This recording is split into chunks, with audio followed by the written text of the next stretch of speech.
하나님의 마련하신 구원은 꼭 시간이 필요한 것은 아니지만 또 성숙은 반드시 필요한 것임을 성경은 자주자주 우리에게 말씀하고 있습니다.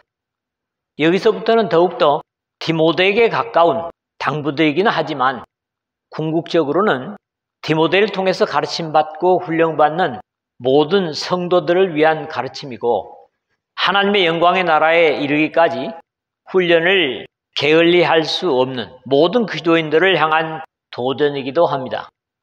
어느 시대나 그리스도 예수의 좋은 일꾼은 모든 교회에 필요하고 하나님의 원하심은 어떤 특별한 사람만이 아니라 모든 주님의 일꾼들이 교회에서나 사회 속에서도 책망할 것이 없는 좋은 일꾼으로 역할해서 복음의 가치와 생명을 드러내기를 바라십니다.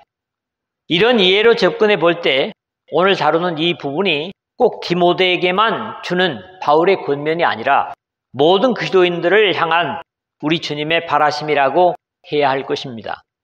오늘 우리의 시대는 믿음을 연단할 정도의 핍박이나 절박한 어려움이 없다는 것이 어쩌면 믿음의 사람들을 더 힘없게 만드는 이유가 되기도 하는 것으로 보입니다. 예수 그리스도를 믿는 것 때문에 받는 불이익이나 고난도 없는 것이 분명히 감사할 일이기는 하지만 하나님을 믿는 믿음의 능력을 해제해버리는 경우가 되기도 합니다.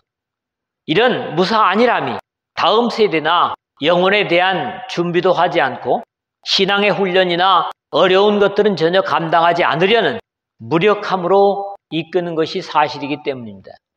1세기의 그리스도인들이나 우리 대한민국에 복음이 처음 들어와서 직면했던 핍박이나 어려움들은 스스로를 다잡아 더욱 기도로 의지하고 믿음으로 살아남기 위한 온갖 연단을 감당하는 가운데 비록 시험을 당한다고 해도 하나님 앞에 고백할 이유들이 있었을 겁니다. 그럼에도 우리 시대의 사람들은 나중 하나님 앞에 드릴 수 있는 변명이 있을까 그런 생각을 하게 됩니다.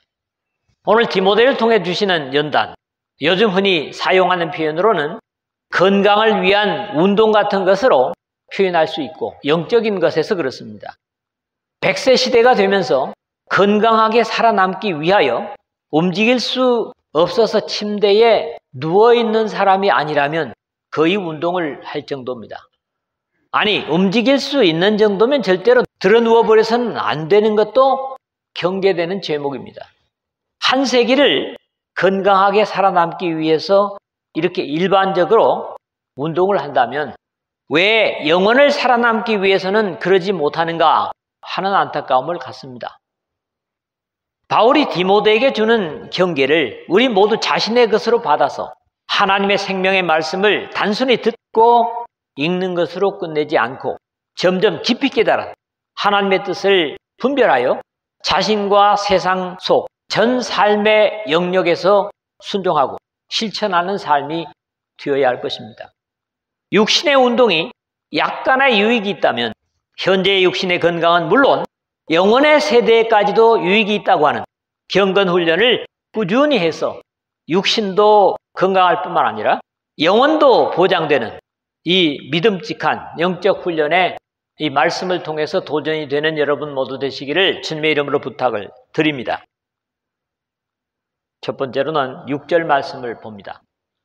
모든 그리스도인은 깨달음과 성장이 있어야 합니다. 양육을 받아야 된다는 것은 그런 거지요. 믿음의 관계는 세상의 어떤 관계와도 비교될 수 없는 것은 평생에 끝나는 관계가 아니라 영혼 속에서 지속되는 관계이기 때문에 단순히 들려주고 일러주는 것에서 끝낼 수 없는 것임을 여기서도 배웁니다. 우리가 복음을 전하는 것보다도 중요한 것은 바로 형제의 관계를 복되게 지켜가는 것입니다. 그러면서도 너무 가까워서 어떤 말도 진지하게 듣지 않을 수 있는 관계도 형제 관계일 수도 있습니다. 물론 여기 형제라고 할 때는 자매들도 다 포함되어 있는 그런 말씀입니다. 하나님의 일은 사실 하나님의 뜻을 깨달은 사람들이 하게 됩니다. 또 세상 사람들은 우리가 복음을 전하기는 하지만 그들을 깨닫게는 못합니다. 그리스도 밖에 있는 사람과 거듭나 그리스도 안에 있는 사람의 차이가 여기서도 분명히 있다고 봅니다. 우리 주님께서도 예수께서 대답하여 이르시되 진실로 진실로 너에게 이르노니 사람이 거듭나지 아니하면 하나님 나라를 볼 수 없느니라 하는 요한복음 3장 3절에 말씀하신 바 있습니다. 이런 이유에서 거듭남이 먼저인 것은 하나님으로부터 거듭난 사람이라야 하나님의 말씀을 영적으로 깨달을 수 있기 때문에 지상 최대의 명령이라는 승천 직전에 우리 주님의 명령도 그러므로 너희는 가서 모든 민족을 제자로 삼아 아버지와 아들과 성령의 이름으로 세례를 베풀고 내가 너에게 분부한 모든 것을 가르쳐 지키게 하라. 마태복음 28장 19절 20절 상반절에 당부하신 것입니다. 우리 믿음의 사람들에게는 우리 주 예수 그리스도께서 이미 모든 삶의 실마리를 풀어갈 수 있는 분명한 약속을 주셨습니다. 그게 바로 요한복음 14장 6절입니다. 예수께서 이르시되 내가 곧 길이요 진리요 생명이니 나로 말미암지 않고는 아버지께로 올 자가 없느니라. 이 귀중한 말씀, 안타깝게도 우리는 이 말씀을 자주 암송하고 듣고 인용하면서도 깨달음이 없으면 인생의 문제를 다른 곳에서 해결하려는 어리석은 시도를 할 때가 많다는 겁니다. 예수님께서 내가 곧 길이요 하는 것은 호도스, 길도 되지만 수단, 방법, 방책, 절차입니다. 예수님은 바로 우리의 모든 문제를 풀어내는 길입니다. 사람들이 이걸 듣고 읽으면서도 이런 생각을 별로 안 하는 것 같아요. 그 안에 모든 방법이 다 있어요. 그럴 뿐만 아니라 이것은 진리입니다. 참 사건의 진상이라든가 실제적인 사건 진실이에요. 그냥 허투루 하신 말씀이 아니에요. 사실적입니다. 그리고 뭐예요? 생명이에요. 죽어있는 것과 반대되는 살아있는 약속입니다. 이것이 바로 뭐냐 하면 단순하게 믿음의 형제들에게 깨우칠 제목이라는 거지요. 내가 이것으로 형제를 깨우치면 첫 부분에 있는데 앞에서 이미 증거한 살아계셔서 역사하시는 하나님을 섬기는 생명의 교훈과 죽어있는 허황된 우상을 섬기는 거짓 교훈을 경계한 것을 전제로 하는 당부의 말씀입니다. 우리는 대부분 자신 아닌 다른 사람을 깨우치려고 하지만 그것은 시도조차 사실은 옳지 않은 거죠. 오직 신앙 안에서 하나님의 자녀된 형제를 깨우치는 것이 중요합니다. 그런데 히브리서에 보면 특히 서로라고 하는 얘기를 하고 있습니다. 디모데에게 보낸 두 번째 편지에는 깨우침 받은 형제를 이렇게 얘기합니다. 또 너가 많은 증인 앞에서 내게 들은 바를 충성된 사람들에게 부탁하라. 그들이 또 다른 사람을 가르칠 수 있으리라. 디모데후서 2장 2절입니다. 깨우침을 받은 형제를, 깨우치는 형제를 충성된 사람이라고 표현하고 있는데 충성된 사람이란 다른 말로 신실한 사람이고 믿음의 사람들을 지칭하는 것을 봅니다. 깨우침을 받은 형제만이 그리스도 예수 안에서 좋은 일꾼이 되어 중간에 그랬죠. 라는 것처럼 세상에 유능한 일꾼이 아니라 그리스도 예수의 좋은 일꾼이 될 수 있습니다. 그리스도 예수의 좋은 일꾼은 단순히 좋은 일꾼이 되는 데서 끝나지 않습니다. 좋은 일꾼이 되어서 하나님의 나라인 주님의 교회를 유익하게 하는 것은 물론이고 믿음의 말씀과 너가 따르는 좋은 교훈으로 양육을 받으리라 6절 하반절에 한 겁니다. 자신의 신앙의 삶도 성장하는 것을 확인할 수 있죠.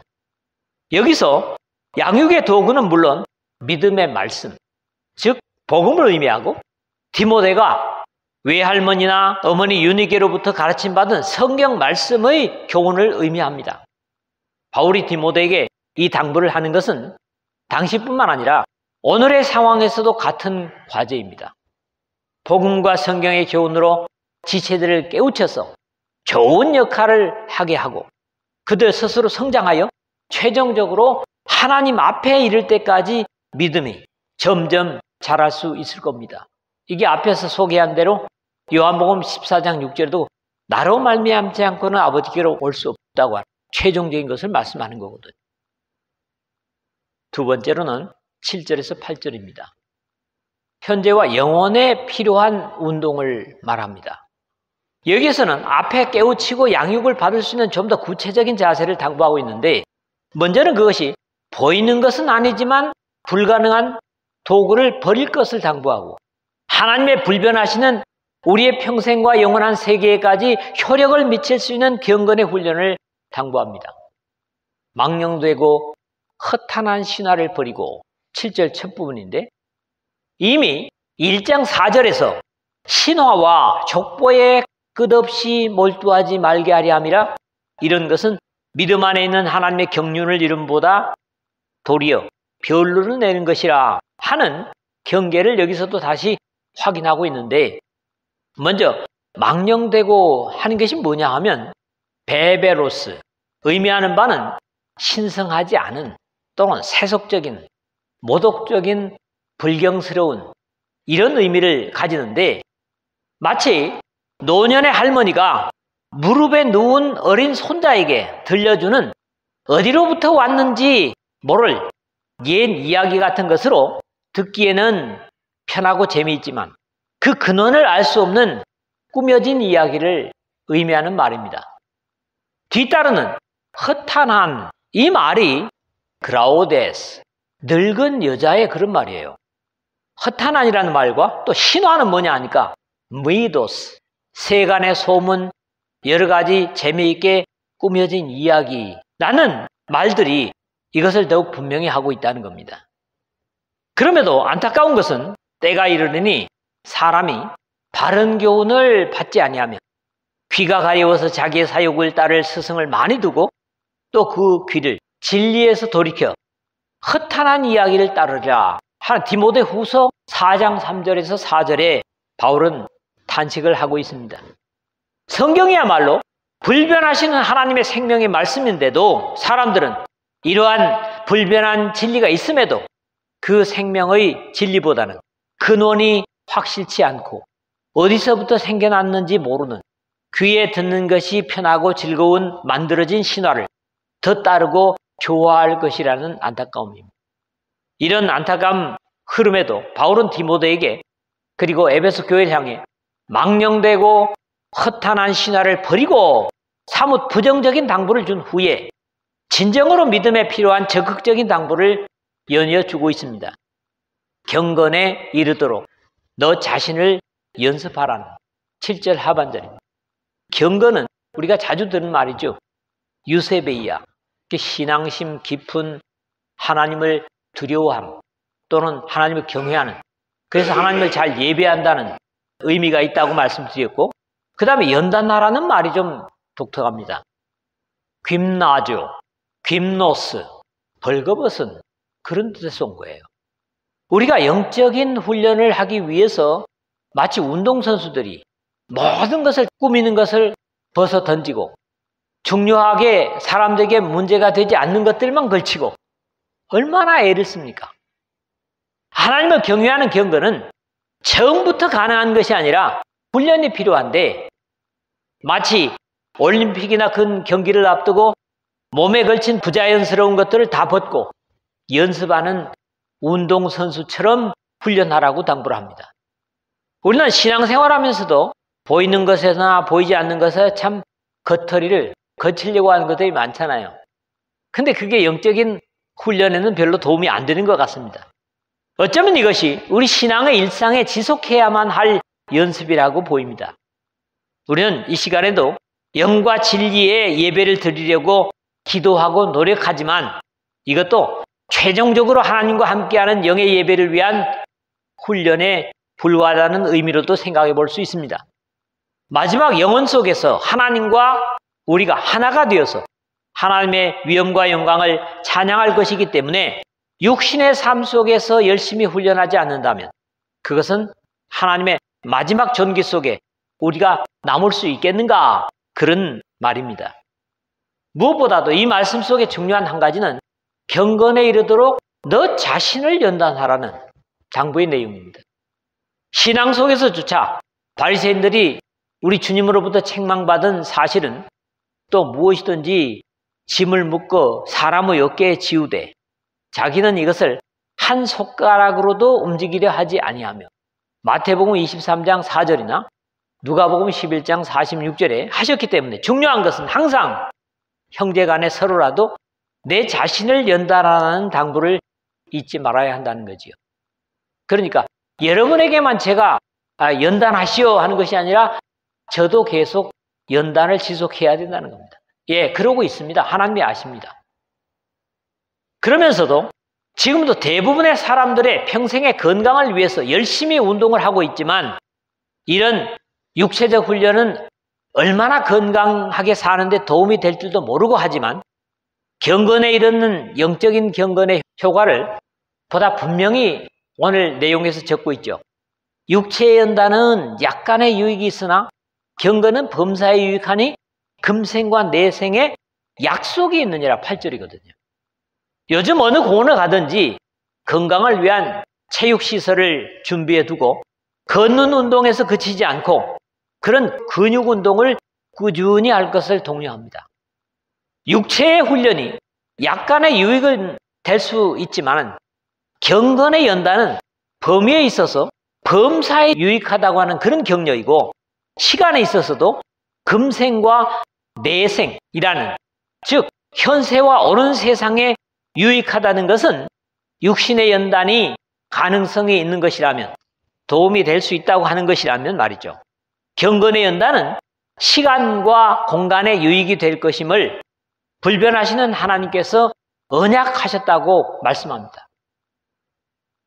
분명한 효과나 유익을 갖지 못하면서도 막연하게 건강을 지켜보겠다고 하는 육신의 운동이 그야말로 약간의 유익, 우리 항상 쓰는 표현으로 조금의 효과가 있을지 모르지만 또 효과가 된다는 확신도 없어도 많은 사람들이 그렇게 열심을 다해 하고 있다면 하나님께서 육신의 삶에서와 내세에서까지 유익을 분명하게 약속하시는 경건에 이르기를 위한 훈련을 육신의 훈련처럼 지속해야 하느냐, 해야 하지 않느냐 하는 바울 사도의 격려인 겁니다. 건강하게 살아남기 위해서 훈련을 열심히 하시죠. 예, 하십시오. 그러나 그것은 우리의 건강에 그게 실제적으로 얼마나 도움이 되는가는 확신이 없습니다. 어떤 사람은 오히려 운동해가지고 손해본 사람도 있어요. 그러나 경건의 훈련은 하나님이 약속을 하십니다. 금생에도 경건하게 살려고 하면 하나님께서 건강을 지켜주신다는 거지요. 그리고 내세에도 영광의 부끄러움이 없을 것이다. 그런 당부입니다.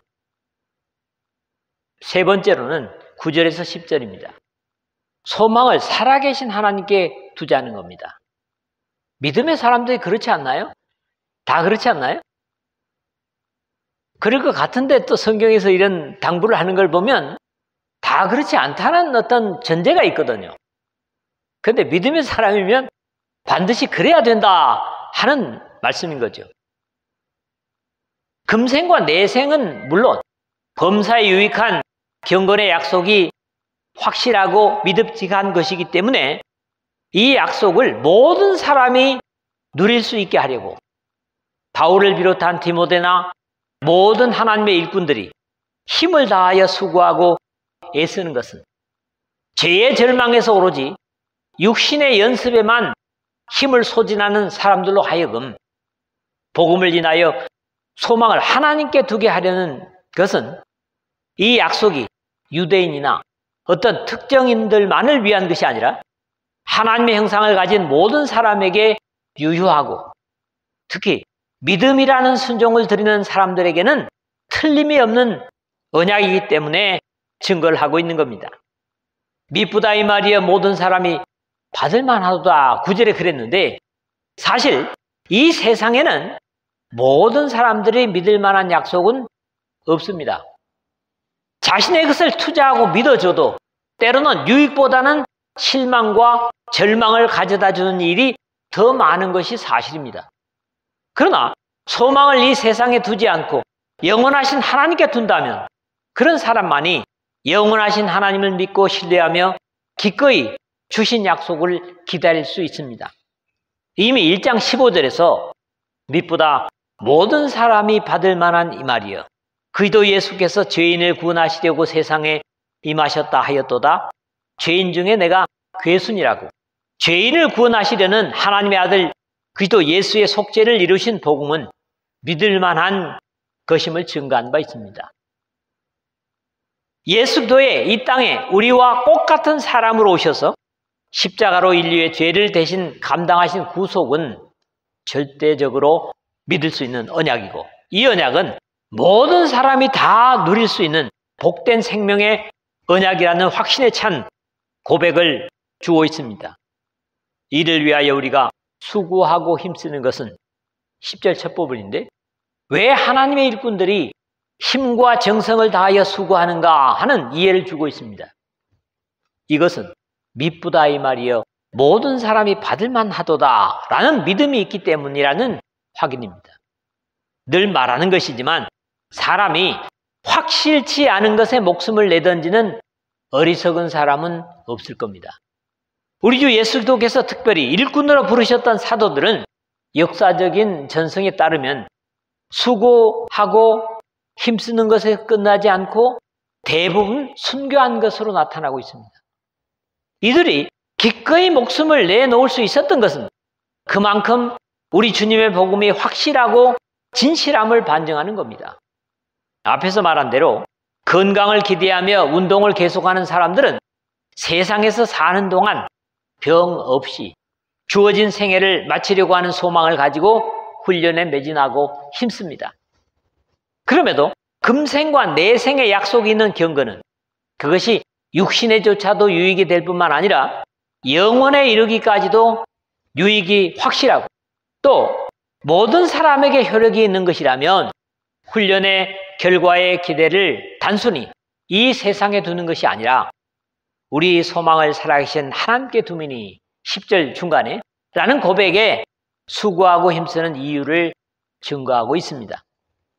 바울 사도의 이러한 자세는 고린도 교회를 위해서 쓴 편지에도 나타납니다.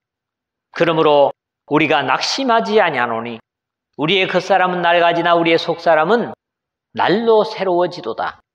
우리가 잠시 받는 환난에 경한 것이 지극히 크고 영원한 영광의 중한 것을 우리에게 이루게 하매니 우리가 주목하는 것은 보이는 것이 아니요 보이지 않는 것이니 보이는 것은 잠깐이요 보이지 않는 것은 영원함이로다.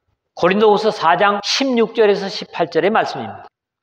하나님께서 지혜의 사람 솔로몬을 통해서도 우리가 소망을 살아계신 하나님께 둘 수밖에 없는 이유를 지적합니다. 하나님이 모든 것을 지으시되 때를 따라 아름답게 하셨고 또 사람들에게는 영원을 사모하는 마음을 주셨느니라. 그러나 하나님이 하시는 일의 시종을 사람으로 측량할 수 없게 하셨도다. 전도서 3장 11절입니다.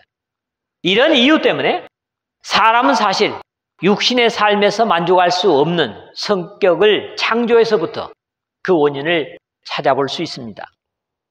하나님의 원하심은 하나님께서 인류에게 주신 복음은 모든 사람들이 받을만 하다라고 했지만 그럼에도 결과적으로는 모든 사람이지만 곧 모든 사람 특히 믿는 자들의 구주시니라 10절 하반절에 라는 결과가 되고 마는 것은 하나님께서 인류 구원을 위해 완성하신 복음이지만 이 엄청난 운명의 변화를 자신의 것으로 누릴 수 있는 언약은 역시 하나님의 하신 역사를 믿는 자들이 받게 하셨기 때문입니다. 이제 바울은 마지막으로 앞에 6절에서 10절의 증거한 사실을 두고 너는 이것을 명하고 가르치라고 당부하는 것으로 마무리합니다. 11절이죠. 신앙은 두 가지를 받아들임으로 성장하고 소망을 하나님께 두게 되어 있습니다. 그게 이게 마지막 11절이에요. 너는 이것을 명하고 가르치라 그랬거든요. 첫째, 명하다 하는 말이 파랑겔로, 고지한 것 또는 명령을 전하다, 명령하다, 가르치다, 지시하다 이런 말을 가집니다. 여러 가지 의미를 가지는 낱말이지만 그 명령에 해도 되고 안 해도 되는 취사 선택이 없는 반드시 들어야만 살 수 있는 절대적인 명령입니다. 그래서 군대에서 상관이 부하에게 명하는 것과 같은 의미가 바로 파랑겔로예요. 군대에서 상관 명령 불복하면 어떻게 됩니까? 훈련 시에는 사형을 해도 됩니다. 그 다음에 가르치다. 이건 뭐 너무 유명한 디다코, 디다스칼로스, 디다케 다 같은 어근인데 구약 시대에서부터 신앙을 전승하는 데 중요한 역할을 해온 방법입니다. 믿음이란 절대적인 하나님의 명령을 그의 영성을 회복한 백성들에게 주시는 계명입니다. 과거 우리나라의 군주시대에 어명이요 하면 그것은 목숨을 바쳐서 복종해야 하는 절대 권위로 임금이 무엇을 명령하든지 그것을 반드시 수용해야만 했고 심지어는 사약을 내려 죽이는 것까지도 반항치 못하고 받아들여야 했습니다. 어명이요 하면 말이죠. 그러면 하나님의 말씀이요 하면 그것만 못할까요? 하물며 만왕에 와 계신 하나님께서 주시면 명령은 이 땅에서뿐만 아니라 영원에까지 효력을 가지는 것으로 그의 백성된 사람들이라면 받아들일 수밖에 없습니다. 하나님의 명령은 순종하면 생명이고 거역하면 지옥일 수밖에 없습니다. 그런 이유에서 하나님의 진리를 누구를 통해서 가르치든지 그 가르치는 것은 그 가르치는 당사자의 권한이 아닙니다. 이종배의 권한으로 제가 이 큰 소리 치는 거 아니죠. 그것을 가르치게 하신 하나님의 권위를 부여하시는 겁니다. 그러면서도 너는 이것을 명하고 가르치라는 말씀은 순서에 있어서도 의미를 찾을 수 있습니다. 즉 명하는 것을 순종하지 못한다면 가르쳐서 그 명령을 순종하도록 하라는 사랑의 의미도 여기에 들어있다고 저는 이해를 했습니다. 하나님의 명령이 어떤 경우에는 복종할 수 없는 이유는 그것을 이해할 수 없을 경우에 더욱 그렇습니다. 그런 이유에서 가르쳐서라도 복종하게 하는 절박함까지도 복음에 있는 겁니다. 주님의 명령에는 있는 거예요. 그러므로 순종하면 살고 불순종하면 죽을 수밖에 없다는 가르침을 통해서 결국 순복하게 하라는 사랑의 배려가 있음을 의미하는 겁니다. 우리가 하나님 말씀 얼마나 많이 듣습니까? 또 딴소리보다는 사실은 진리에 속한 말씀들 많이 듣습니다. 그러나 듣고 많이 읽는 데서 끝나지 않고 그 하나님께서 나에게 주시는 말씀들이 나에게 무엇을 요구하시는가 하는 구체적인 나의 명령으로 깨닫고 그것을 순종할 때 여러분은 직분자가 꼭 아니라도 그리스도의 좋은 일꾼들로 살 수가 있는 거예요. 좋은 일꾼은 뭐가 있습니까? 하나님을 기쁘시게 하는 섬김이 될 수 있다는 겁니다. 오늘 이 말씀이 여러분의 삶에 새로운 도전이 되시기를 주님의 이름으로